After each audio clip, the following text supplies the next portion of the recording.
Hi everyone, and welcome to Academia SG and CAPE's webinar, Singapore's Pandemic Elections, What's at Stake? My name is Haulia from CAPE, and I'm a third-year student at Yale and US.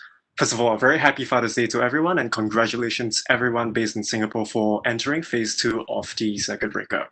Thank you all for joining us both in Singapore and in other parts of the world. Today we have close to a few hundred people on the WebEx as well as YouTube Live, and I know it's been a very crowded weekend as the general elections loom. It's been full of numerous excellent webinars on activism, political issues, as well as ministerial speeches. This webinar is co-organized by Academia SG and CAPE. Academia SG is a website loosely coordinated by a handful of Singaporean scholars with shared civic concerns. CAPE, or the Community for Advocacy and Political Education, is a student organization based at Yale and US, focused on political literacy and democracy building. This webinar was also made possible with technical support from McMaster University. So we have with us four academics who have conducted important scholarly work on elections and politics in Singapore. We have Prof. Chong, based at the Harvard-Yenching Institute, Dr. Elvin, based at the University of British Columbia, Prof. Netina, based at McMaster University, and Prof. Walid, based at NTU. They are all here today in their independent capacity and do not represent any research and educational institutes, nor do they represent any partisan political affiliations nor stances. This session will be recorded, and the recordings can be found at our website and on YouTube.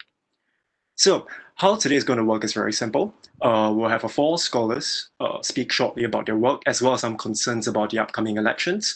They will also take this opportunity to answer some of the questions that we've received on the registration form. This will take up for about a third of our time, after which we will be followed by an hour of Q&A. And in the meantime, while the academics are going through their presentations, you may post questions on our Pigeonhole Live platform at pigeonhole.at/SGE2020. You are also encouraged to vote up audience questions, but let's in general try to keep things civil, and we will be moderating to remove any profane questions. So Netina will be speaking first on broader issues of pandemic elections, what's at stake, and what the restrictions will mean for voter suffrage. Just a note that Netina's slides are just for illustration purposes and should not be circulated. Walid will then speak about electoral issues and how the results can be interpreted, and then Alvin will talk about opposition matters and considerations, and finally Ian will talk about disinformation, misinformation, and the role of the digital. Netina, would you like to take it away? Netina, I think you're on mute. All right, thank you very much, Holly. And thank you, Ian, for initiating this webinar while on research leave, and to Chairman George from Academia SG and Kate for taking this time to organize this event. So we are only given 7 to 8 minutes to talk, so I'm going to be quick. For today, there's a lot to focus on in terms of what's at stake in this general election. So because of my own research interest in the rules of the game and on electoral and party politics, so I'll largely focus on what this pandemic election would mean for voters, parties, and candidates, and how this GE is different from the past. So next slide. So how is this pandemic election different from the past? As we know, there are more restrictions on voters and the voting process itself. And the biggest difference is that there's a ban on physical rallies and there's no crowd allowed more than 5. And unlike in South Korea, we do not have early voting, we do not have mail-in voting for those who are in quarantine. And it is also very unclear right now whether the overseas voters can vote. And we have about 4,000 to 5,000 overseas voters, as far as we know, from the last election. And this means that this general election will be largely fought online or on mainstream media under the new POFMA, the Anti-Fake News Law, and PDPA, which is the Data Protection Act. Next slide. So what does this mean for voters? What do we look out for? Is there going to be voter suppression, or will there be voters being disenfranchised as a result of this stricter electoral process? We know that for the healthy voters, there will be some kind of social distancing and time-band system. And for the sick and quarantined, there will be a special polling stations near them. However, it remains unclear whether those under stay-at-home notice will be excluded. In terms for the elderly, I know that the ministers have also allocated, or the government has allocated time ban, but it may be that because they're elderly or autoimmune compromised, they may not want to vote.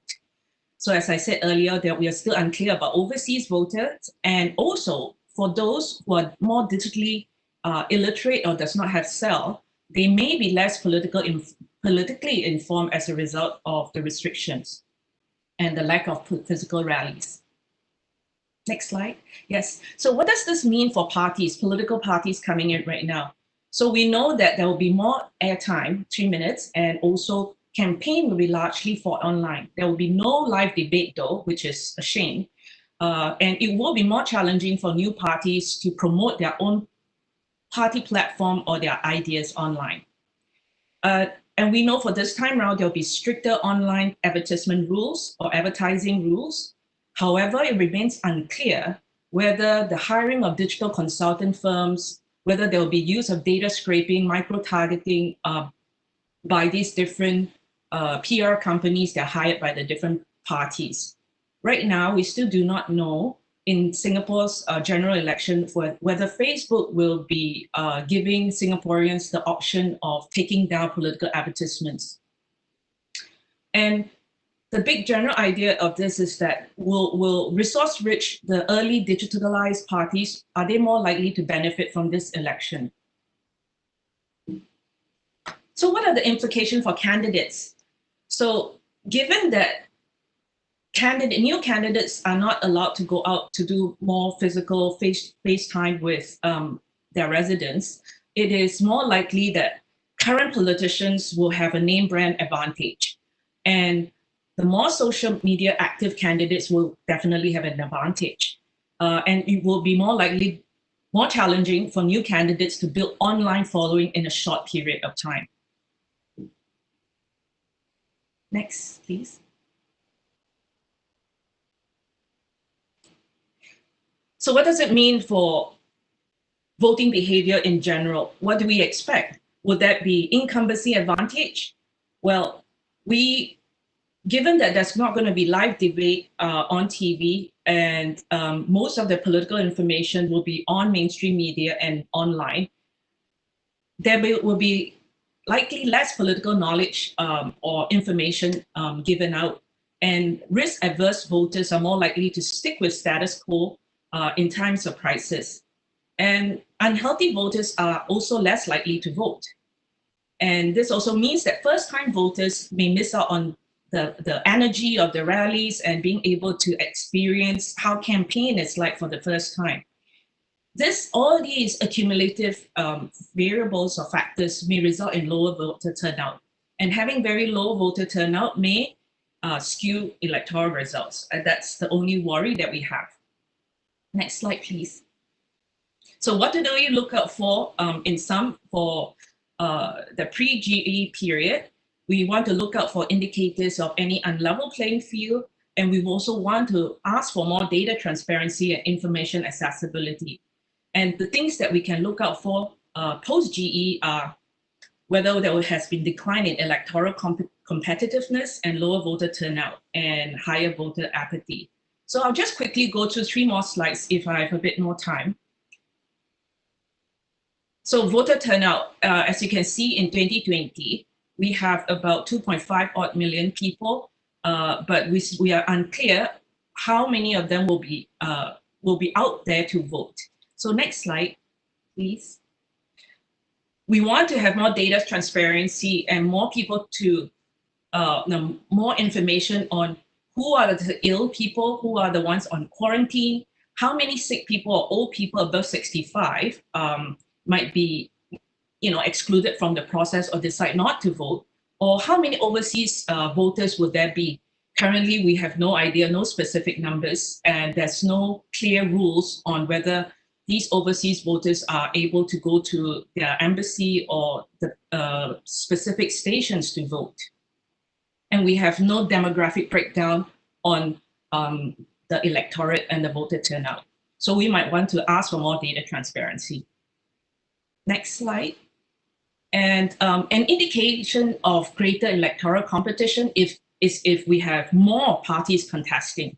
So last election, we have 9, and we'll keep track of how many parties will be contesting this year and their success rate. Next slide. And the total number of candidates is also another indicator.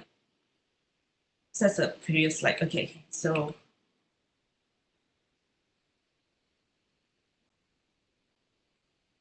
next slide, please. And overall, another indicator of how competitive parties are between each other, we use a measure called Partisan index to measure the difference of vote shares for the parties in each election. And if we see that there's a high volatility, that means that voters have changed bases and support for the parties. And so that will be another measure for how competitive the election would be. All right, I think I should stop here and let Walid take over for more specifics on voting behavior. All right, thanks, Netina. Walid? Okay, good evening, everyone. Firstly, thanks for tuning in, and thanks to the organizers for inviting me to speak and share my thoughts, and happy Father's Day to whomever it may concern. So today I will be talking what is at stake in these upcoming general elections and how I would see a way for us to interpret the results of said election.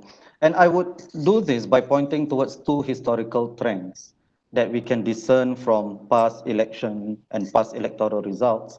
And these trends may be contradictory in the context of the upcoming election. And of course, there will be many other trends, but I think these 2 trends are the most relevant for this election.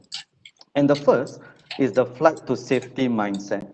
Now, this flight to safety mindset, it's really quite simple. Basically, in times of crisis, people go to the tried and tested option. And this is not unique to Singapore. Throughout the world, this is the case. You see somewhat a trend. When there is a crisis, people go, they flock or they fly to the tried and tested option. And in Singapore, the only tried and tested option is the PAP. Well, the only tried option is the PAP. So you could expect, based on this trend, that there would be an increase in the vote share. And for instance, an example, a concrete example would be in 2001, 2 months after the events of September 11, which of course caused a lot of uncertainty, fear, and apprehension in people. 2 months after that, the elections were called in Singapore, and PM Goh Chok Tong's team attained 75%, and you can see 2001, 75.3%, sorry, of the valid vote share. And that's a huge number. And you can say that in times of crisis, people flock to the PAP. And for sure, the pandemic is a crisis, undoubtedly, on so many levels. So that's the first trend that you can see. The second is every time the new Prime Minister leads his team into his first general election as Prime Minister, there is a dip in the vote share. And you saw this in 1991, that was PM Goh Chok Tong's first general election. So it was a dip from 63.2 to 61%, which is not that much, but it's still a dip. And the second one is for PM Lee Hsien Loong's first election in 2006, and you saw a dip from 75.3 to 66.6%. General election as a prime minister. And it makes sense because it takes time for the to get a sensing of their leaders and vice versa as well. So you see these 2 contradictory trends. Now, this is not exactly, the second trend is not exactly the same with regard to the upcoming election, because this is not DPM Heng Swee Keat's first general election as Prime Minister. However, and at the risk of agitating the audience, I shall use the word unprecedented. Don't worry, I will not use the term new normal just yet. But what is happening is quite unprecedented because PAP has made a conscious decision to let the 4G team, the 4th generation leadership team, take charge of the crisis, of the handling of the crisis. And therefore, even though it is not the 4G's first general election as the people in charge, but it is almost as good as that, because they have been tasked to lead the country out of this crisis.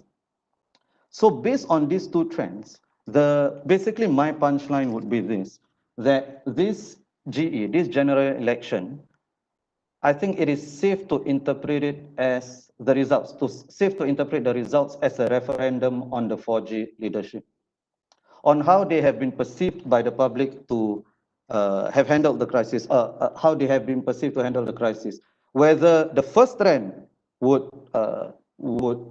be valid, which is the flight to safety, and people vote for the PAP in large numbers. And that would show that the voters have placed their confidence in the way the 4G have handled the pandemic, or whether there'll be a dip in votes, the second trend.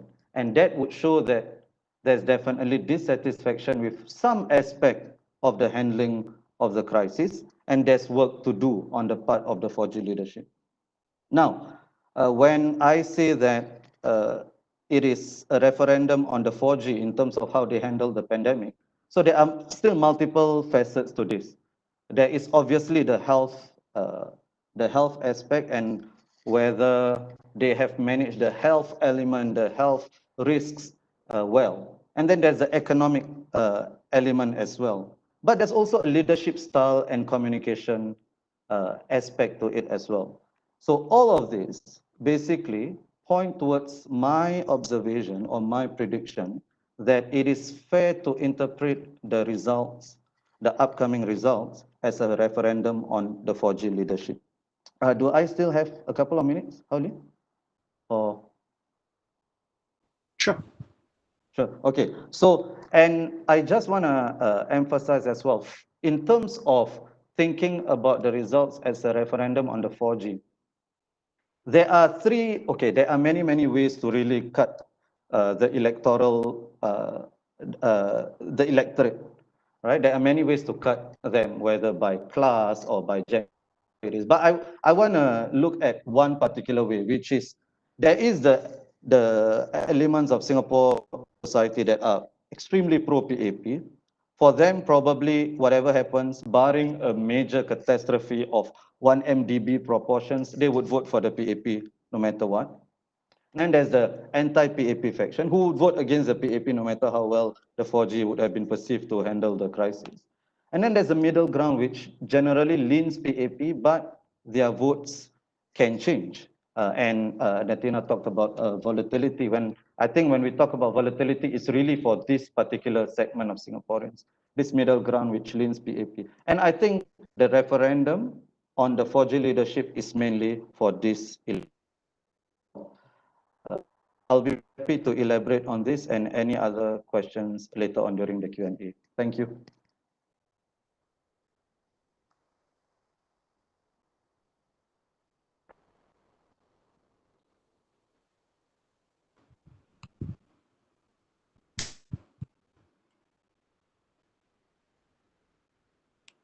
Thanks, Walid. Alvin, would you like to? Sure. Let me start by saying good evening, everyone, and thank you all for taking time to be here to join us on this Sunday evening. And thank you also to the organizers for inviting me on this panel. So I have been researching opposition parties in East Asia and Southeast Asia for the past 5 years. For the past 5 years now. And this research has been a large part of my PhD dissertation that I completed at Emory University 2 years ago. And it's also part of the book project that I've been working on as a postdoctoral fellow here at UBC. So today, there are just two main issues about opposition parties that I want to talk about. So if you don't want to vote for the PAP, would you potentially vote for the opposition parties? The first thing I want to talk about is this notion of opposition party credibility. And the second thing I want to talk about is this notion of opposition party unity. So let me first talk about opposition party credibility. Elena, next slide, please. So here I want to follow up on Walid's point about what will be the issues that drive the moderate voters in the middle, right? What do the middle ground voters care about when they think about the opposition? And the research has shown consistently over the past few years that the concept of party credibility is the one single factor that best explains opposition party performance in elections in Singapore. Now, this is not to say there are no other factors, but it's the topmost factor that counts. So what is party credibility, right? It's this idea that if you vote for the opposition party, for a particular political party, you perceive it to be trustworthy, competent, and professional, right? And this idea that if you vote for an opposition party in particular, that party can take care of the town council matters in your local constituency, but also effectively challenge the ruling government on national issues in parliament. So there are many indicators that voters look at that shape their idea and perceptions of party credibility. And so, for example, they can look at the consistency of the party branding, whether the party practices what it preaches. Voters can also look to see if the party is able to maintain discipline well, such as there are no scandals and no people quit the party for some obscure reason. And voters can also observe the party's walkabouts, sometimes grassroots outreach, to see whether the party has been consistent, to see how the party organizes itself physically, right? They can look at the slate of candidates to see whether these candidates have enough quality, whether, and unfortunately in Singapore, candidate quality is often tied to what we think as valence aspects of the candidate, such as high educational qualifications, or if they come from professional backgrounds. And then finally, voters also often look to the party leadership to have some assessment and some notion of whether this political party is credible or not. So it is not surprising that we have seen one particular party leader come under a bit more scrutiny within the past 2 days, so as to try to dent that particular party's party credibility. So, and the last thing is to try to measure party credibility, right? If you want to know about party credibility, you can simply do a survey, and you can ask people, do you agree or disagree that party X is a credible party? So, and that is what exactly the IPS does every year after the post-election survey, in their post-election survey. And in the latest results that they have from the post-election survey in 2015 is that the PAP is 93% of survey respondents says that the PAP is a credible party, so that is not a surprise. But if you look at the rest of the opposition parties, there's a particular tiers of opposition parties, right? So the Workers' Party is seen as the most credible, with 71% of survey respondents saying that they agree that it's a credible party. The SDP is in the second tier, 46%.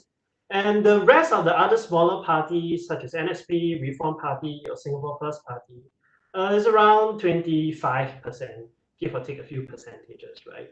So here we can clearly see a variation that voters have in the perception of opposition parties.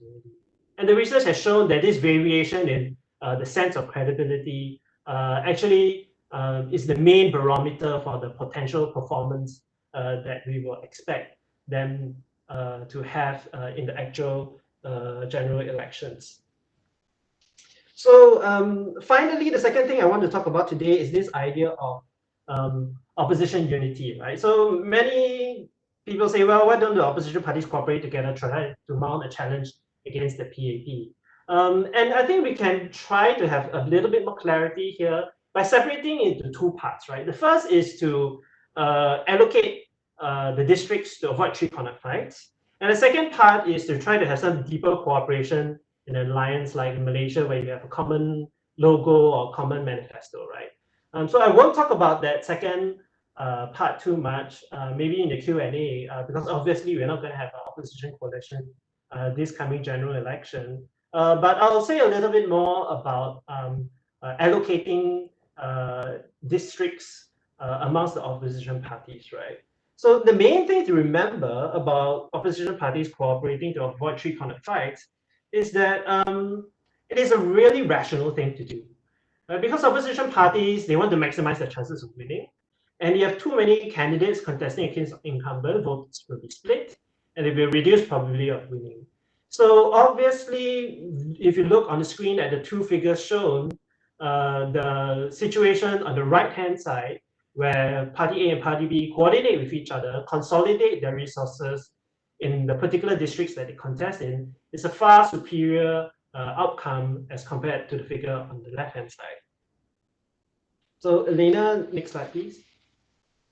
And even more, the historical data shows that actually opposition parties in Singapore have been very rational in distributing the electoral districts among themselves, right? So in the graph on the screen, you can see that is on the left-hand axis is the proportion of districts with more than one opposition candidate for each election year. And except for the anomaly in 1972, you can see that between 1976 elections and 2015 general elections, opposition parties have been doing quite well in trying to coordinate the seats among themselves. Only 5.4% of contested districts on average in each election had more than one opposition candidate. So I don't know about you guys out there, but to me, a 95% success rate seems a pretty good success rate to me, right? Now, bear in mind, the 1972 general elections is such an anomaly for a very interesting reason, right? The 1972 general elections were the first truly competitive general elections in Singapore. In 1968, remember that opposition parties boycotted the general elections because they were protesting against the government separating Singapore from Malaysia. So then they decided, okay, PAP swept all the seats, and that was a really stupid move to do, to boycott the general elections. And so in 1972, they all rushed back in. And when they all rushed back in, there was a lack of information about which party was more popular or more credible than each other. And so all of them had incentives to be belligerent about how popular or how right they were to be given the right to contest in the particular districts that they wanted to. And so with all the parties being belligerent, therefore there was not surprising there's going to be coordination failure. And of course, approaching these general elections, the lesson for us here is with new opposition parties, they actually have more incentives to be more belligerent because there's a lack of information about how popular they actually are, right? Because we don't know how popular actually maybe People's Voice is. We don't know how popular Red Dot United is, and we don't know actually really how popular the Progress Singapore Party is. So we may potentially expect more coordination failure in this upcoming general elections. So I'll just leave it at that. Howdy. All right, thanks very much, Alvin. I think that answers a lot of questions that people have had about opposition coordination as well. Moving onwards, Ian, would you like to conclude our round of presentations about disinformation and misinformation? And of course, the use of the digital realm. Sure, thanks, Holly, and thank you to everybody for joining us. So what I'll be talking about is campaigning on the digital realm and also misinformation and disinformation, because I think these could potentially be quite key features going into this election. So let me begin by talking about online elections. Obviously, we've not done this before in Singapore, and in fact, it's quite novel around the world. So I think what is clear is that the better resource parties, the better organized parties, will have a distinct advantage. Now, some of this comes in a very obvious way. So they may be able to do things like procure better kinds of advertising. They can have consultants prep their candidates better in terms of the soft campaigning messages that sometimes they send out or the influencers send out. Those can be managed in a way that is much smoother, that helps frame issues better. Election materials can be done in a way that it's more attractive and seems more persuasive. So these are all sort of resource issues. But I think in addition, there's also the sort of social and political capital that different political parties have. So to the extent that you have extensive networks and you can get people to amplify your messages on your behalf, right? Those parties which are able to seize onto that will be particularly advantaged. And given the importance of the mainstream media in the absence of rallies and so on, how the mainstream media frames issues, whether it's even-handed, can be quite consequential. For instance, just to give you some examples, right? There's this strategy called the dead cat strategy, which is to say something really egregious and have everybody, flock to that issue and talk about that issue, so as to not talk about other kinds of things that perhaps a political party doesn't want to. Now, parties that are better resourced are able to do that better, insofar as the media flocks to these kinds of issues or find it favorable to sort of cover these issues more, perhaps because of their own inclination. These parties are able to then frame the matters at stake in the debate more effectively. And I think, in addition, on this issue of resource availability, I mean, with access to the mainstream press and its even-handedness, you can also get a matter of whether particular issues are suppressed or not, right? So, for instance, there are some issues that the mainstream press doesn't like to be covered. They can choose not to discuss them as much.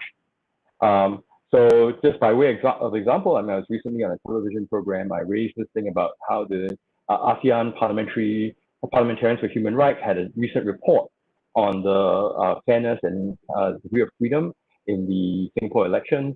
And that was something that the presenters apparently did not expect. Or perhaps they did, I don't know. The feeling that I got was that they tried to not have me talk after that, right? That's my feeling. They claimed that it was time, but still you can see how this process works.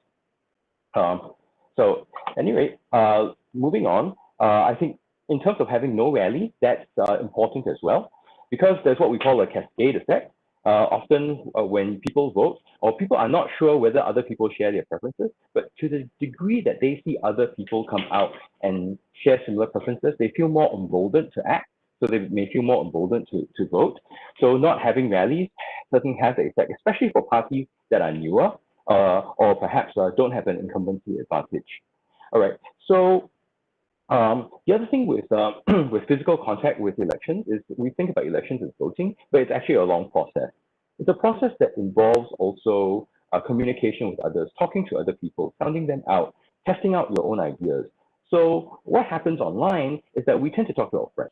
And this engagement of people we don't know tends to be more lacking. So the deliberative aspect, right, of elections tends to be less pronounced, is likely to be less pronounced in this sort of online election. And I think also what's going to, I mean, just to give an example here is, I think one of the issues that's going to be at stake in this election is more of the same. Is the what is done in the past good enough? Is that what we want to continue doing, or is Singapore and the world in a fundamentally new situation? And we need new approaches to do things differently, and the old approaches won't work anymore. Well, these are big and complex issues that it's very hard for any single person to figure out. And the way that you figure these things out is to talk to other people in informal settings, right? And the social distancing measures and the lack of rallies mean that it's less possible to have this sort of engagement, which can affect how people think about the candidates, how their impressions of electoral platforms and so on are framed. Lastly, let me go on to misinformation and disinformation. Could I have the slide, please?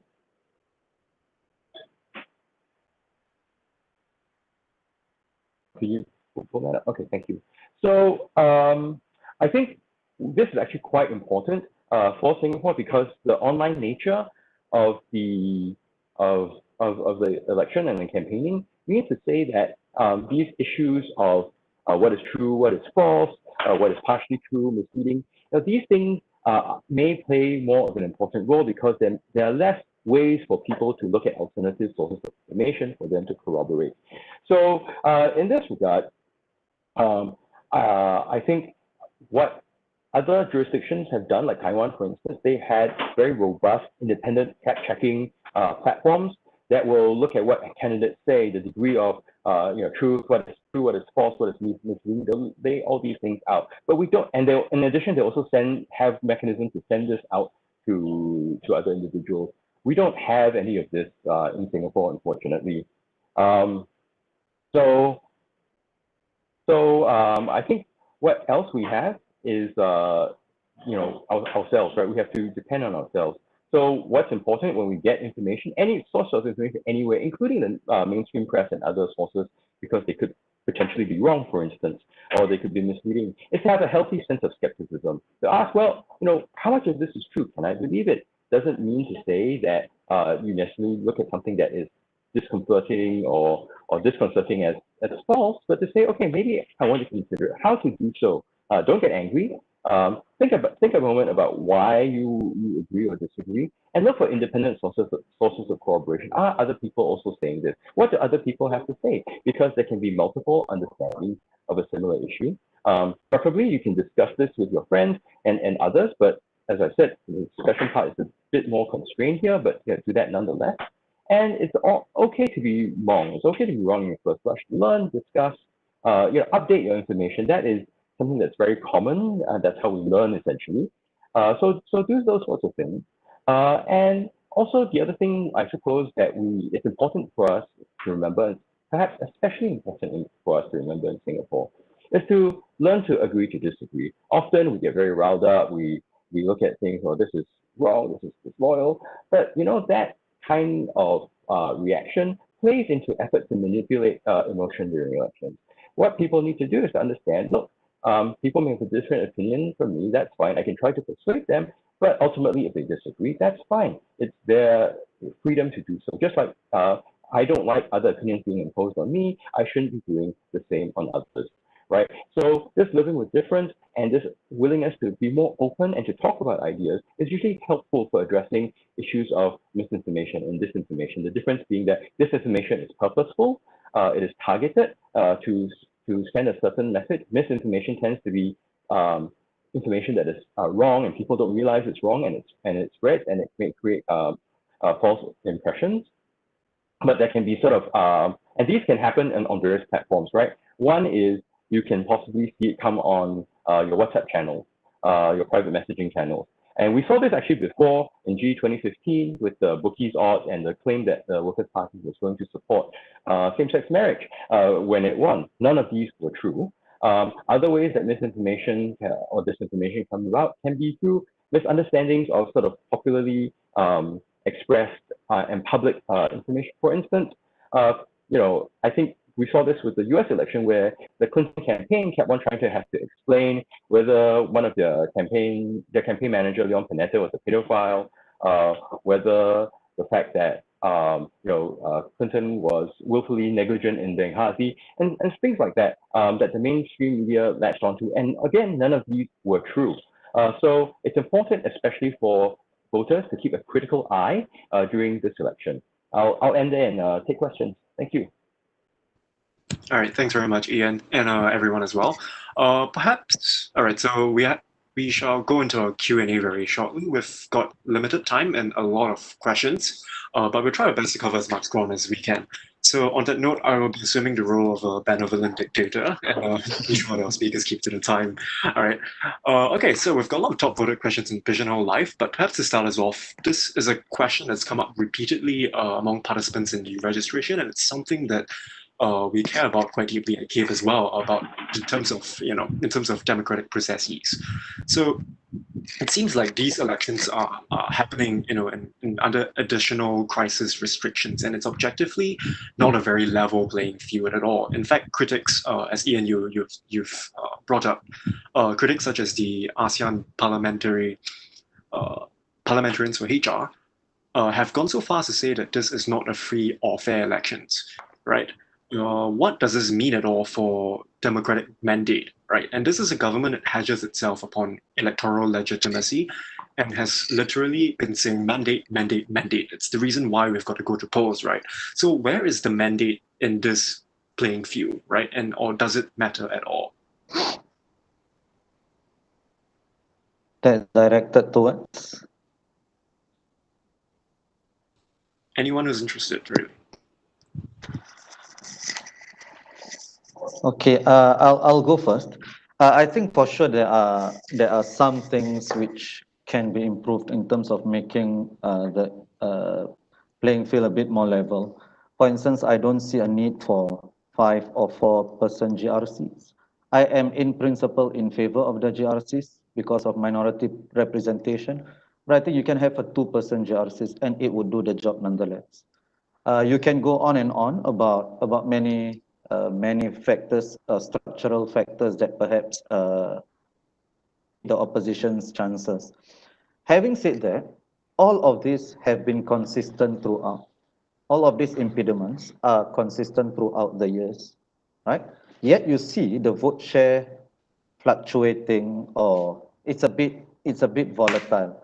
At times it can be volatile. Therefore, while yes, these impediments need to be removed gradually, and we need to make the playing field as level as possible, I think you still can say that the vote share, and Singaporeans have shown that when they are unhappy, they can vote against the opposition, against the government. So the vote share is still reflective of a mandate, I would say, in spite of the principle that I am interested in to make the elections as fair and as free as possible. I still think the outcomes are reflective of a mandate or lack thereof.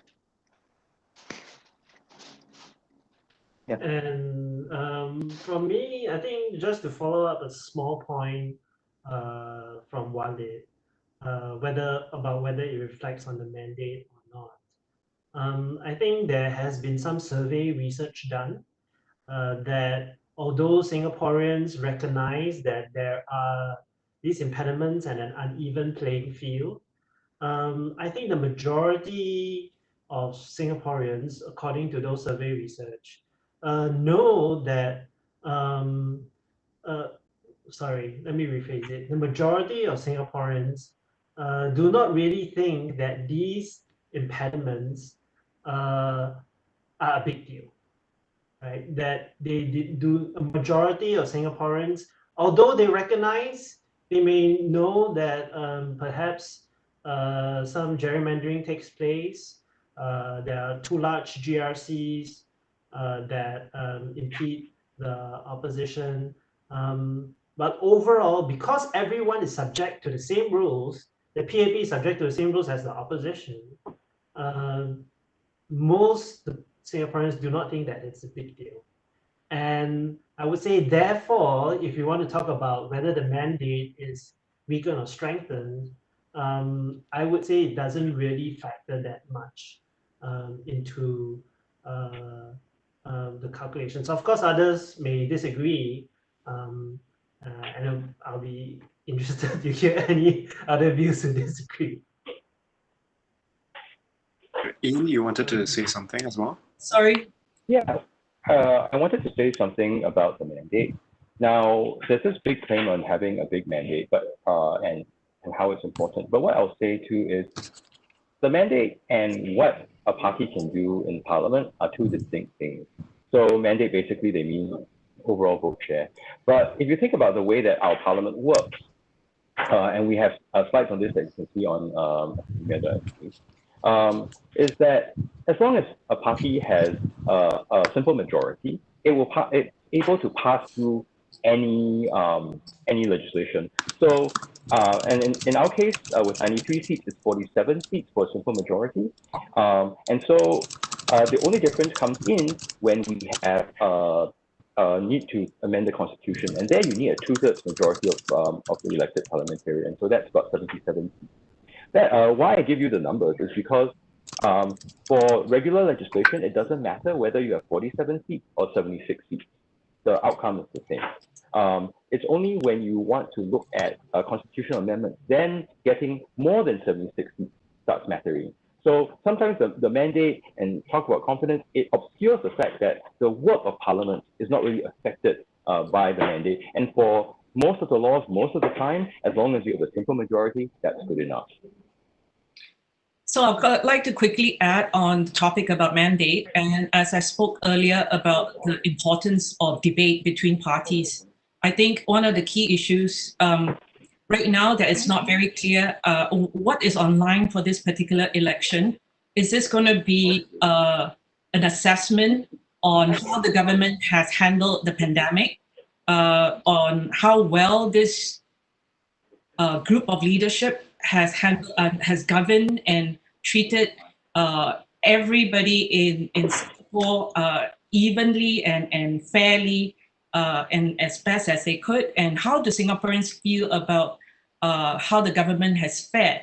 And will there be opportunities for the opposition to question, to challenge, and for voters to ask how we can improve? And if we can see this live debate and more accountability and transparency on the part of the government, I think that then the elections will serve a purpose of being giving whoever wins a strong mandate. Let me quickly add on to this before we move on, which is the point about having more different representation in Parliament is basically that if we accept that Singapore is a pluralistic society, then it's good to have more pluralistic voices that make a difference, right? So when it comes to voting, you have a sense of what different groups feel. When it comes to debate, you have more critical questions being asked, because the democratic process is not just electoral. It also comes down to whether different views are getting represented, whether there's sufficient scrutiny, open public scrutiny of particular legislation or policies. Now, having more voices in Parliament, even with a clear majority, allows for these processes to happen. So it's not just a simple issue of, well, we have more votes and therefore we win, so to speak. All right, thanks very much. So I think we got to move quickly onwards. And I think one of the big elephants in the room and the question on many people's minds in light of the online controversy over MP Tan Woo Meng's comments on WP leader Pritam Singh and Alvin Saad, there's been a lot of criticisms of what is perceived as the ruling party's use of nationalist rhetoric, as well as rhetoric on race, as well as mobilizing of online attacks. So I mean, these criticisms have emerged, and I was wondering, maybe Alvin and Ian, based on your work, could you all shed some light, or what are your thoughts on these criticisms? Alvin, perhaps? Ian would like to go first. Let me take 1 or 2 minutes to think about this obviously very complex question. Well, what I'll say is, I'll talk about the issue in general, which is that essentially in the criticism, there was a call towards nationalism, issues of loyalty. And so, I mean, I actually am wondering why there's a need to sort of stir up these nationalist sentiments at this point in time. Because, I mean, I don't think it's a core election issue. I don't think there's any reason or evidence, in fact, to say that Pritam Singh is disloyal. I mean, if there's evidence, I'd like to see it. And this sort of guilt by association is rather strange because, I mean, look, I can go off and say really random things, but that doesn't mean that because you are on this webinar with me, you're all then implicated by what I say. You may say, well, look, Ian has a right to say what he says. It's his prerogative. If he wants to make a fool of himself, that's fine. You may say, well, the things that I agree, but that doesn't mean that you are necessarily associated with me fully. So that's our logic, I think bears unpacking a little bit. And I suppose people would wonder whether this is possibly a way to reframe the election issues on something that has less to do with how the PAP has performed or what vision the PAP can put forward, and to sort of refocus it on on the WP and have the WP to be sort of caught in a place where they have to keep defending themselves. I mean, it's a very common electoral strategy. And talking about disinformation and misinformation, I mean, it gets into electoral strategy a little bit, and it's useful for people to have this in mind. And then the last bit I'd like to add is, I mean, it's odd that Alvin was brought in because, I mean, as far as I'm concerned, he's not running for a seat, as far as I know, right? So that sort of refocus seems a little strange to me. All right, Elvin? Yeah, so I think I just have a pretty simple thought on this, right? Politicians like to use nationalist rhetoric to mobilize voters, to appeal to voters, because it is a simple device which a lot of people can understand very easily, and which appeals to a lot of voters' identity about their country, right? So nationalism is a simplistic device. So no matter whether it's in Singapore or in the Philippines or in the US or in Europe, anywhere in the world, it is very difficult to argue against being a loyal citizen, right? So, so to refute against the idea that you're not a loyal citizen, it's a very difficult problem. I think to kind of refute the charge that one is not anti-nationalist, one is not a traitor, I think maybe voters would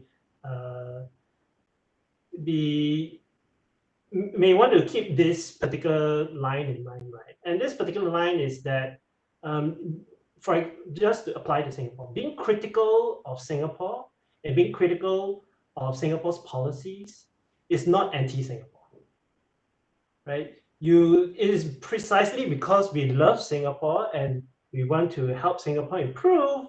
That's why a lot of people may find faults and may find may be a little bit more critical of Singapore, right? But it is not anti-Singapore.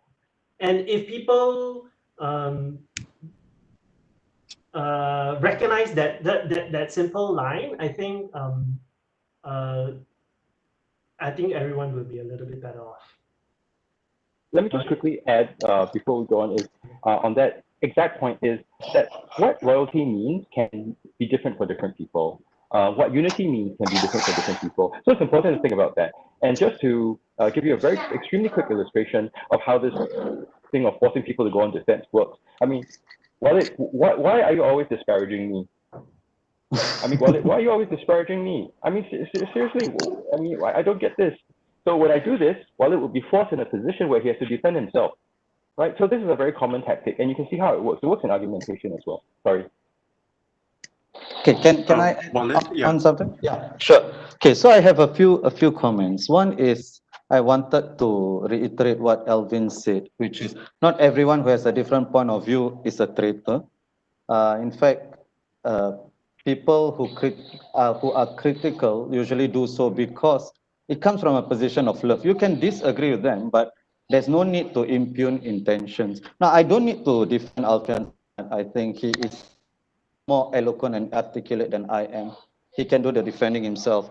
But I want to talk about the principle of the attack, right? Of the attack by Dr. Tan. It is completely not in line with the spirit of what DPM Heng has said, SM Taman has said, and the SG United hashtag that our leaders themselves have rightly propagated. It is completely not in line with that. And I think you cannot have it both ways, right? You cannot have that hashtag and then say, oh, this is politics, right? And oh, this is normal everywhere. It happens everywhere. Well, I don't compare Singapore to other countries, right? Not always, but I compare Singapore to what Singapore can be at its best. And I think it's okay for us to say that we should reject these kinds of guilt by association personal attacks. And there was one particular line which I would like Dr. Tan to actually clarify.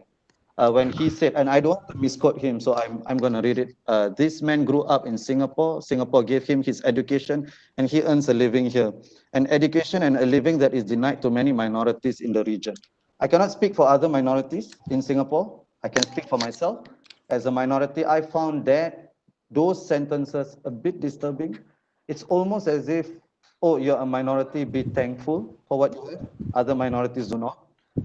Again, I am not sure why I should be compared to other minorities in the region or elsewhere. I should be compared to other citizens. If I'm an equal citizen, I should be compared to other citizens. Even if Dr. Tan had made that article without that line, I would find it disturbing for other reasons. But with this line, it becomes a bit more problematic. I think I would like him to actually clarify what he meant by those particular sentences. It also does feel problematic given how popularly received this rhetoric kind of seemed when this was published. Yeah, but moving forward, I think one of the questions that we've received on Pigeonhole Live is the one about what are the key changes that we expect to see with the fourth generation, right? Will this governing relationship, as you all have talked about, will it continue to be one-sided, unyielding, and paternalistic? Walid, would you like to expand on this as well? Sorry. All right. So for sure, when there are new leaders, each person, no two persons are the same. So all of us will have some form of difference with another person, right? So there will be some differences, I think, with the new PM and the 4G and the 3G and the 2G and the first generation. Having said that, I also want to look at the structures. And one of the things that have really made the PAP successful as a party is its cadre party structure, where it's a very selective process to get into the party as a member, as a cadre, and where leaders are essentially elected and not selected, selected and not elected, sorry. Leaders are selected and not elected, right? So the cadres vote for the Central Executive Committee, but they don't choose the next Prime Minister, for instance. Now, what does this mean for the country and for the PAP? It means the PAP is extremely cohesive. It's remarkable that since independence, there hasn't been a split in the PAP. It's remarkable. You do not see this in other parties around the world. And I contend that it's because of the party structure. Now, the downside to it, and it makes the party very unified in terms of its ideology, right? Ideologically, it's extremely coherent. Now, the downside to this is the party reproduces a lot of continuity, for better or for worse, right? You'll see a lot of continuity. So I do not really see that a lot would change because the party structure is the same, the institutions governing the country are the same. Even though there will be some natural differences, as I mentioned earlier, but I do not see fundamentally whether there'll be anything different. All right, thanks, Walid. I think another key comparison that people have been making was also how voter turnout is a big issue especially in countries like the US and the UK. People have asserted that Brexit was lost precisely because of voter turnout. Netina, I think you were mentioning something about voter turnout. Could you perhaps expand onto this question about voter turnout as well as elections? Hi, so you can hear me now? Right, so there's a question about, since Singapore has compulsory voting, why should we be so concerned about voter turnout? So if you look at the slide that I presented earlier, so can you all see my arrow? Right, okay, so you can see that regardless of the fact that we have compulsory voting, from 1991 all the way to 2006, we have a big gap in turnout, largely because of what we call the walkover voters, where voters were not allowed to vote because there weren't enough parties, candidates contesting in certain constituencies. That essentially deprived voters of voting because of lack of competition. And that was a result of many issues such as difficult rule changes to GRC, where opposition parties weren't allowed to able to find candidates to contest. So for the last 3 elections, we see that the turnout has been better because most of the seats have been filled by both PAP and also opposition. So we have less of a problem of walkover voters. However, in this particular election, this is going to be a bit different because of the different rules of the game that are being imposed on voters and the voting process. So as I highlighted earlier, the next slide, on who are the people excluded. We are still unclear. The number of people who are overseas could be about 3,000 to 5,000 or maybe 6,000, we don't know. And how many of the people are old and autoimmune or sick and elderly who are probably asked to stay at home and pay a fine and, just to be safe. And also people who are in quarantine under the stay-at-home notice. In Korea, there's special provisions made when the when the election was conducted during COVID situation. Those people who are quarantined and isolated were given special boosts to go in to vote. However, we only have this provision for the really sick ones in the hospital, but not for the people who are staying at home. And so the older people only have a certain time band to vote. So will you encourage your elderly to go out and vote? I mean, this is something that we all have to decide, and we would want more data transparency and more information on the rules of the game. So that's how this could affect voter turnout and could be an indicator of how many voters have been disenfranchised because of the limited elections. Thanks. Thanks, Netina. There's a question on our YouTube Live. The question is wondering whether our vote should be framed as a report card on the handling of the pandemic. Shouldn't we be scrutinizing party manifestos and campaign promises? I think this is something that has been mentioned, I think, in the very early 70s by Dr. Chan Ying-chi. She talked about depoliticization and how we've been moving more towards an administrative style of democracy rather than actual, political engagement. So perhaps Walid or Ian, you all could take this question. Yeah, okay. So thanks for the question. And I think that's an extremely good question. There are multiple parts to this. Firstly, there's a difference between what is and what should be. I agree that all of us should be scrutinizing manifestos and campaign promises. The question is how many people actually do that and how many people actually vote on that. There is a survey in the UK in 2017 that 2/3 of UK citizens do not read party manifestos. And this is UK, an established democracy.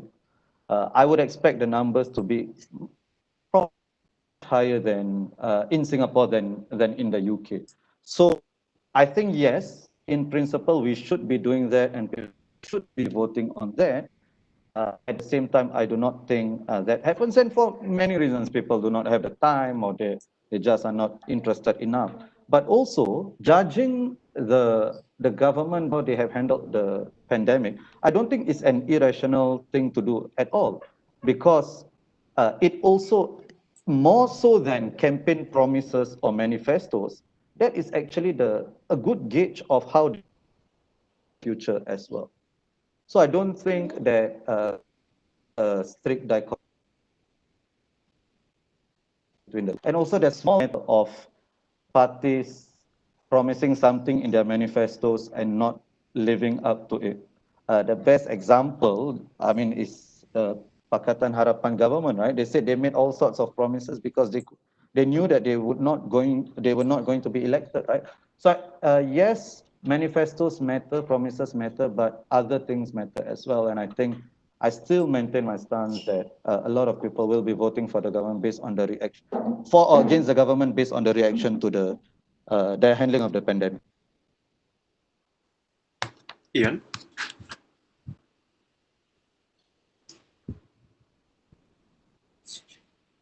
Can't hear you. Sorry, Ian, Sorry, do you have anything? Yeah. Yeah, so I was going to say that during the election, firstly, there's no government because Parliament has been dissolved. So we're voting for different parties, and we're voting for a new administration. Just to sort of add on to Walid's point there, but I think when it comes to manifestos, it's Walid has made a good point that many people don't actually look at the manifestos, but I would suggest that it's actually good to at least look at them, especially in comparison with the actual track record. Because remember at the beginning, one of the things that I said was this election, one of the issues that I think are important at stake. People may not actually realize that it's at stake, or people don't care.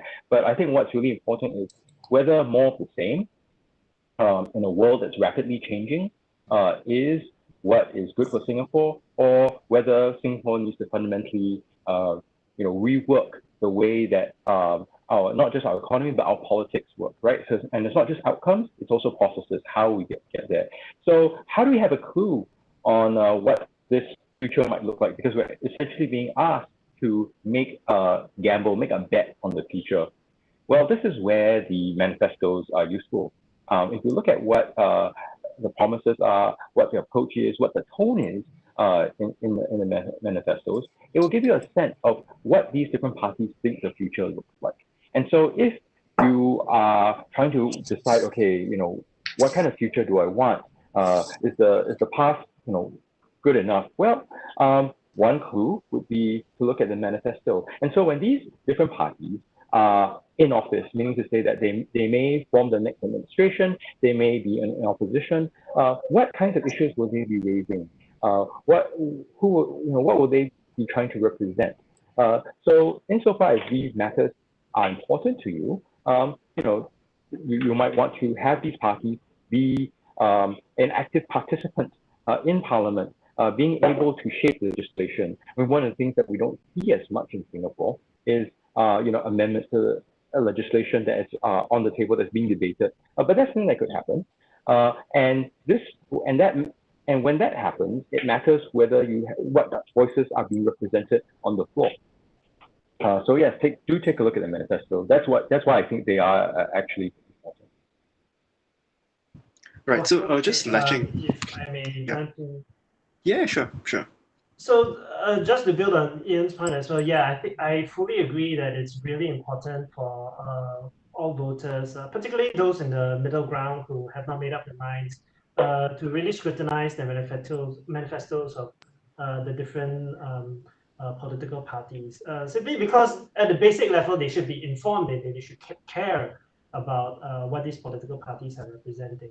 But at the same time, unfortunately, I'm also a little bit pessimistic and a bit realist here, is that a lot of the conversation during the election is oftentimes very much driven by the ruling party, right? And unfortunately, we do see that the PAP oftentimes emphasizes this notion of credibility, right, which I've just talked about previously.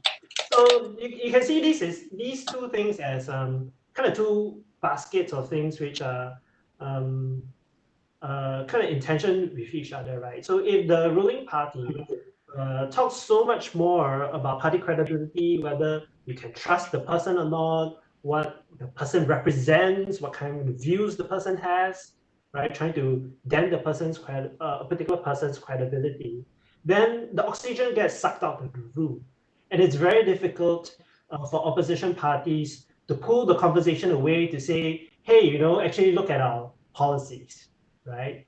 And in these pandemic elections, without the physical rallies, with only just rallies in digital view, it's really difficult for opposition parties to try to shift the conversation away to look at the policies that they have. And even though on mainstream media, they may be given time to do party political broadcasts and constituency political broadcasts, the amount of time is still very little, right? It's just 3 minutes per candidate.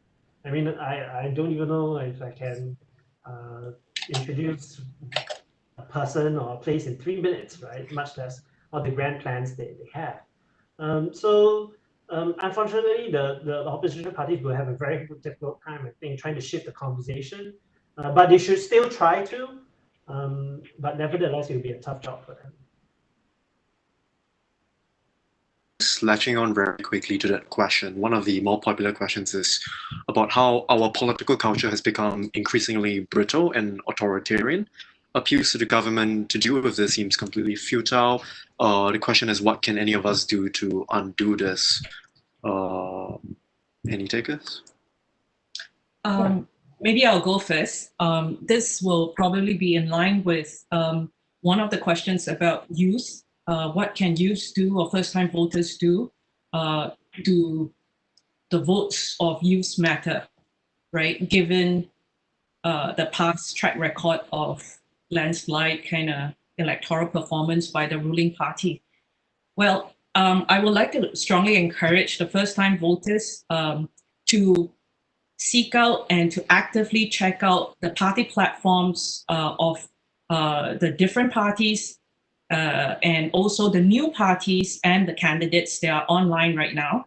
As you know, in our first past the post system, the candidate profiles are less important than the party platforms and ID. So we have right now, since the changes in GRC and SMC, we have about 2.25% of 2.25 million people who are voting in GRCs, which means that you can't really choose the candidates you like, but the group of people. And only 352,000 voters are actually choosing your single member MP. So these 352,000 voters, you have your right to choose which MP you want in your single member district. So exercise your right to vote, and every vote counts. And believe it, that's why I keep emphasizing about voter turnout, because if you read in the newspapers, some of the numbers may be fudged in terms of not telling us exactly how many people are in quarantine or under stay-at-home notice or overseas voters. We need more of these data transparency, especially given that we have such a small number of electorate, not more than 2.5 million people. So which means that very small numbers might still result in very underpopulated constituency. Or this is all part of malapportionment and gerrymandering, which it's all a numbers game. So your vote matters. Yan? Right. So actually, I think this sort of brittleness, this call to address someone being hurt and for authority to step in is a trend that I've noticed in Singapore too. It saddens me quite a bit, because what it does is that it forgets that Singaporeans are a diverse lot, right? This goes beyond CMIO. We are different based on our socioeconomic class. We are different based on ethnicity, religion, sexual orientation.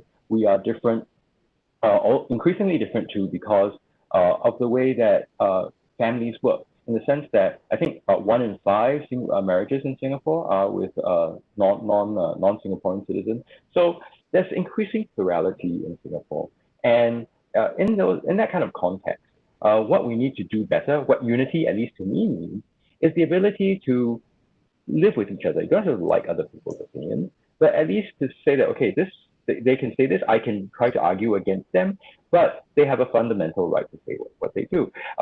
And so in this sense, I think this trend is a unfortunate and disturbing one at a time where Singapore needs more robustness and more resilience in its ability to be flexible and to adjust.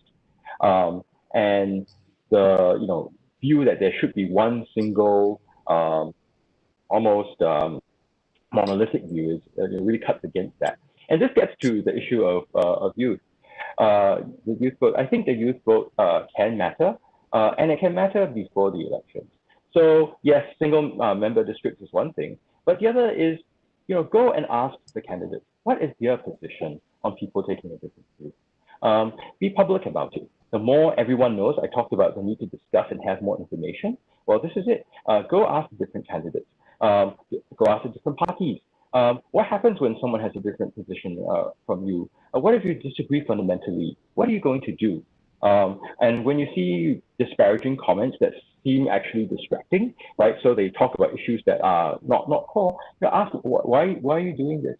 And to the extent that voters voice out their concerns, this you can have an effect on elections, because it's important to remember that elections aren't really all about political parties. We often think that way in Singapore, but elections are ultimately about voters, about citizens, about what we think and what we prefer, and the different kinds of voices that we have. And it's important to recognize that there are different voices, and these need representation.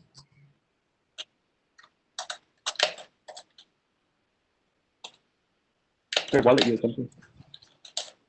I think as one of the youngest people on this panel, I could just jump in very quickly too.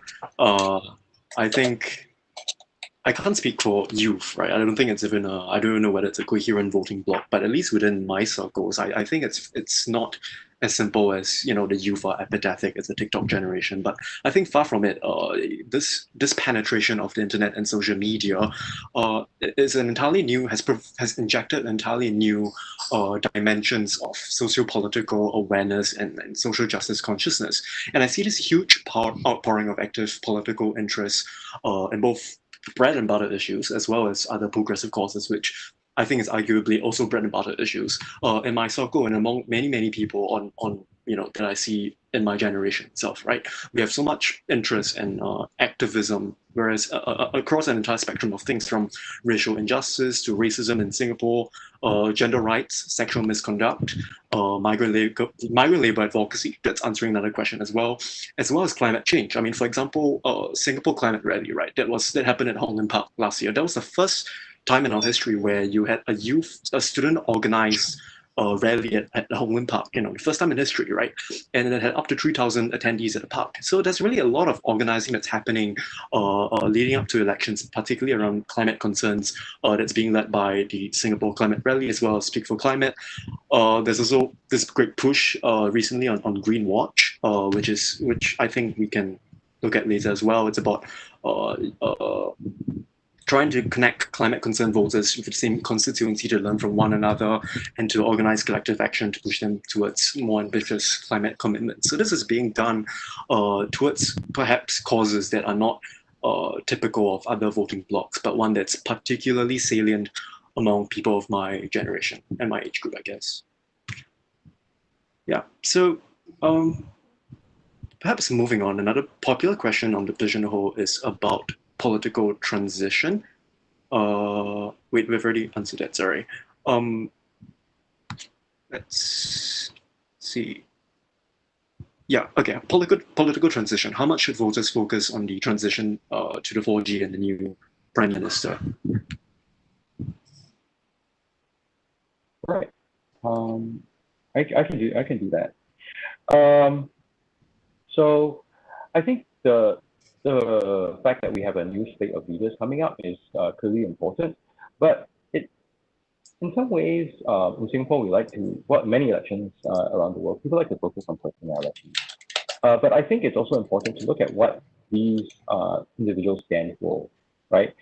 So whether the transition from the previous generation of leaders to the current one is one where it's a continuity, where it's largely continuity, right? Or whether it's one where we can go in a different direction because maybe we need to. So I think that's going to be core. And I think the effort to highlight the new generation of leaders is to give voters more confidence in them.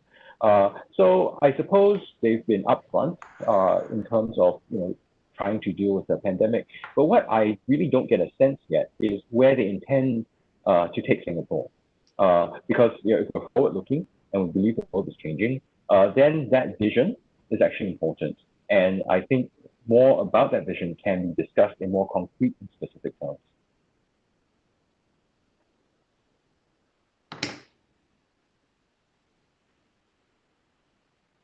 Popular question, and one that keeps coming up, is also the fear that among voters that if you vote for the opposition, you you will have to repent, right? You will lose all your amenities upgrading, and it's something that's come up repeatedly. It's something that our former Prime Minister Lee Kuan Yew also said himself, right? You have 5 years to repent. So how valid is this concern of voters who are perhaps veering onto the side of the opposition? Yeah, Elvin. Maybe I'll just jump in right there. So I think voters, before they go to the polling stations, right, they got to be very clear about not just the issues that they care about and the position, but also whether they care about local versus national issues, right?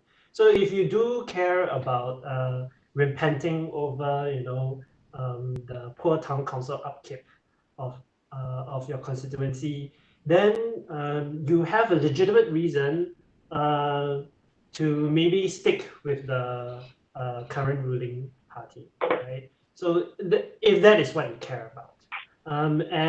But if you potentially care about bigger national issues, particularly the use, as you mentioned, climate change, and all the other issues, maybe you care about the national issue with regards to the political transition, right? Then you should just place less weight on repenting over poor management of town councils, right? You should expect whichever party to have won the constituency to still perform, but if they don't perform that well, you probably shouldn't be too upset about it, because if you have voted for, say, an opposition party, then you have placed greater weight on something else, right? And so you should be probably be able to like live with your vote, so to say. Can I say something? Sure. Yeah. Okay. So I just want to go back to the youth thing first. Before I answer this, this is not the first time in history where people say, "Oh, the youth are going to be different and they're going to vote differently. Different issues matter to them." So I agree there is some semblance of that, but the youth is by no means a monolithic block. They are divided along many different lines, educational levels, class levels. So I'm not sure whether those kinds of classifications help or hurt us more. So that is one thing I would say about the youth as a voting bloc. Now, on this constituency thing, I think Alvin answered it quite eloquently. So for those, if that matters to you, if the sheltered walkway to the bus stop matters to you more than other things, then fine. Your vote is the same as somebody else's vote. It's still one vote. If that matters to you, that matters to you. No one can say otherwise. For those who are unsure, well, I would say, if you value democracy, then that you value more checks and balances, then that should not be the only factor for you, because there is a price to pay for democracy. That's what I would say. Yeah, and I want to quickly jump in and support Walid by just saying that, by the way, pot barreling techniques are everywhere in the world, right? In electoral democracies, in liberal democracies, everywhere conduct elections. So this is just part of the democratic process, where when the governing body has more power and resources, they are more likely to use that to their advantage. And we voters will have to exercise our right to decide who we want to bring into account to distribute the goods to us in the constituency level. Ian, sorry for interrupting. No, it's okay. So I wanted to say too that if we are more specific about the dynamics, it's not as straightforward or clear cut, right? Because you can see a situation where yes, the whoever wins, the election at the national level may want to punish constituencies who voted the other way. But because elections are not a one-shot thing, they are recurring. You can see situations where the party that wins may actually want to win back a constituency that they lost. So they may actually, at certain points, put in more resources to win over voters. So voting against the incumbent party, the party that wins, sometimes can be effective, especially if you are in a constituency where the vote share is really close.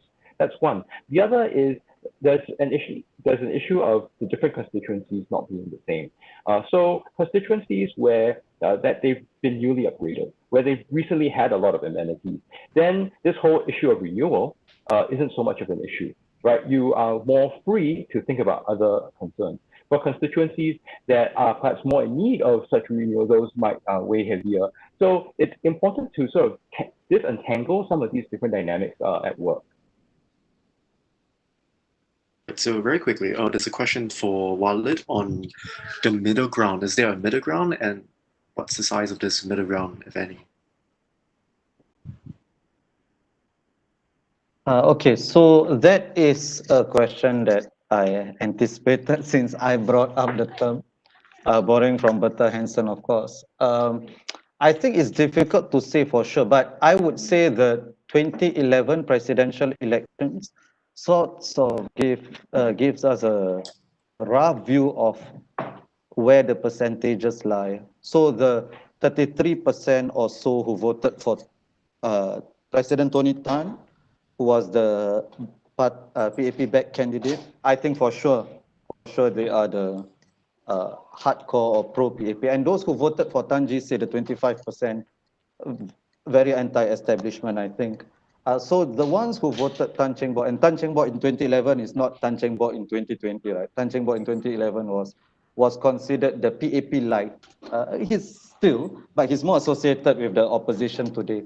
So I think those people, you can say they are leaning PAP, but the middle ground. So maybe 40, roughly, okay, completely unscientific, 40% pro 35 to 40% hardcore pro PAP and 25 to 30% against PAP. So those, the middle ground, 30 to 35%. And the middle ground, I think, if I want to go back to the Tan Wu Ming article, just electorally as well, I'm not sure how much that article would resonate.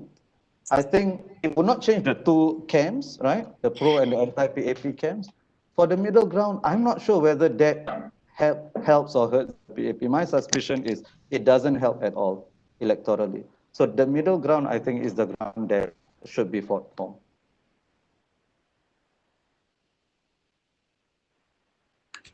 Okay, Ian. Sorry, can you hear me? All right. So I wanted to say go back on the sort of POFMA issue, which is one of the things that POFMA can do is and has shown to be able to do is go after public platforms. So if you are an independent media, or if you have some sort of voice, on Facebook or Twitter, POFMA can deal with that. But where POFMA has shown to be quite limited is its ability to get to private messaging and also what people talk to with each other. And I think from other places where there's been efforts to influence elections through social media, by far, this private messaging has far greater effect than the sort of public platforms. So issues of not being able to fact check, when you get messages, talking about, say, bookie odds and so on, these things have an effect. When you look at it in the abstract, they seem rather silly, but they have an effect because essentially they work on trust networks. So if I get a bit of information from somebody I trust, it's more likely that I would believe it and not do additional due diligence, and then pass it on. And you can see how this chain then goes on and on, which is why I think healthy skepticism toward any information that you receive from any source, mainstream media, whether it's an online platform or whether it's private messaging, it's important. To look for independent corroboration, it's important. To discuss, it's important. So it's important to recognize, it's key, I think, to recognize what POFMA can and cannot do. POFMA it has limitations in being able to offer some of the protections it promises, in my opinion. And we go too far in others, but that's a separate issue. So I think in terms of dealing with misinformation and disinformation, the onus is on everybody to be media literate, to be careful in seeing what you receive. Just a small point last on the on the constituency town council thing. I think what's quite interesting is that we haven't really talked about the AHTC issue, which I think is basically where things are going. Essentially, if you have a non-PAP party running a town council, they can do it. And yes, there will be problems here and there, but all town councils, if you look at the town council report, will have various issues. And ultimately, for the Workers' Party, in this case, the issue's been burning for almost a decade.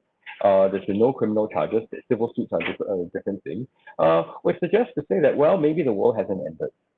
So, when you have another party run the town council. All right, thanks, Ian. Sorry about it. It seems it's 9:30, so I think we should start wrapping up the session. Perhaps we could conclude with just a round of concluding remarks, or if you have any advice for first-time voters or Singaporeans who are confused by, events that are happening. Ian have already talked about having the onus on voters to be very clear on misinformation or disinformation. Wondering if you have any other sets of advice for first-time voters. Ian, would you like to continue? Yeah, sure. So I think parties are there to be scrutinized. When you vote, it's not just voting for a party. It's about voting into office who you think you would rather have oversight of. So who do you think that you can restrain? Who do you think you should be checking? That's one consideration about how you vote. It's not about just showing your support or your love or your gratitude. I think that is that kind of attitude where you just see a lot of your autonomy and your agency is probably not useful for Singapore going forward, where things are going to be more complex, where there are going to be more different views, where people have to be more engaged in running the country together, not just during elections, but during regular periods too. Who is able to be responsive to you, not just on municipal concerns, but national concerns as well during the regular period, during what are they going to do when you raise concerns about legislation, so on and so forth. The climate crisis is an example of this. Netina, would you like to jump in? Sure. So I'll go next. I think elections is the best time right now for us to debate, to find out more about political information, to write in, petition, or to talk to people, including the ELD, for more information, to write into the different parties, to ask them to explain their positions on different issues. I mean, this is the best time for you all to do it, and we should all take responsibility to bring all these public figures and politicians into account. And if you are here listening to webinar and you're still sticking around with us, you're already doing a great job, because you are participating, improving your political awareness. And I'll encourage you all to continue to do so. Write in, now we have different digital platforms for us to challenge or to question our elected representatives. So exercise your right to do so and ask them questions if you get to see them, even though they are behind mask. That's all. All right. Walid? Oh, I had something else. Yeah, and yeah. if you all have further questions to the people who are still online about the slides or information that I've put up that went too quickly, feel free to write to me and I'll share a bit more information with you. Thanks, Netina. Walid, would you like to go next? Yeah, so for me, if you want more democracy like myself and you like the idea of democracy, then you have to accept the democratic or the electoral outcome as well. I genuinely believe that voting reflects the soul of a country, right? So if 70% voted for PAP, that's where the country is at. Because you can say, oh, but surveys say this, surveys say people don't like this. Yeah, but surveys only measure sentiment and voting measures conviction, in my opinion. Voting is where you put what is your priority on the table, and on the top, you list your priorities and you vote according to that. So you can pay lip service, so I like this, I like that, but you're not gonna vote for it. That means you don't really want it, you like the idea of it. So that's what I would say, and this is my non-partisan take or advice to voters. Walid? Alvin? I think I very much agree with what Walid talks about. Voting represents conviction, and I would encourage everyone to do a little simple exercise at home. So maybe just take 10 minutes, right? So this simple exercise is to try to help you clarify at home what you care about, right? Take 10 minutes, draw a 2x2 table, and think about, do you care about local issues or national issues? Do you care about the past or do you care about the future? And then when you see how much weight you put on each boxes and what kind of topics you care about in each box, and then once you have this simple 2x2 box, you can set out to evaluate the candidates in your constituency and see how to respond. And it could be a very simple 10-minute exercise, 5 minutes exercise, to help just clarify the mind, because a lot of people can be pulled in a lot of different directions when they talk about many different things, right? And so if you have a very good sense of what you care about, what you want, then I think everyone will just be better off. Right, and just to add on one small point to what Alvin and Walid have been saying, I mean, voting. One of the things about voting is that it lumps together a whole bunch of issues. So you're being asked on the aggregate, what do you feel? So I may care a lot about the climate, but I may care about the environment, I may care about a whole bunch of other things.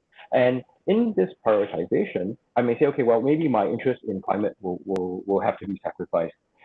Which is why it's important to think about what happens after voting. So you say, okay, I voted a group of people in. Now, if I wanted my concern about the climate to be in there, how do which candidate, which party allows me to insert this conversation and these concerns better during the non-electoral part of the political process? So it's important to think not just about the election, but how you want to have different issues come up individually during legislation, during policy making. Yeah, that's a very important reminder that democracy is more than just elections every 5 years. You need to continually engage in the civic process all the way. Right. So I just want to thank all viewers. We hope it's been a very illuminating discussion as we head into the polls imminently. It has been for me.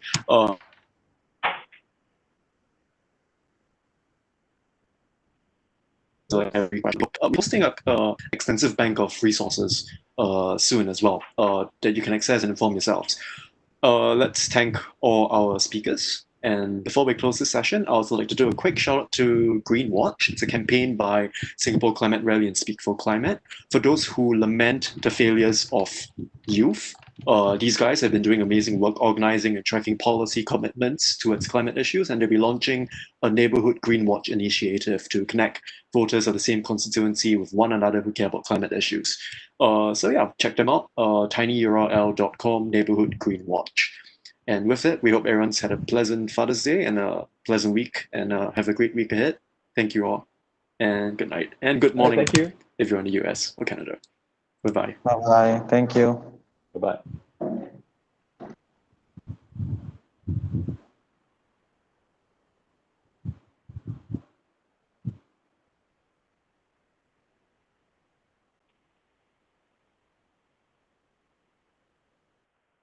Okay. So how do you guys think that? What? I think we can leave now. See you again, Ian. Bye. Bye-bye.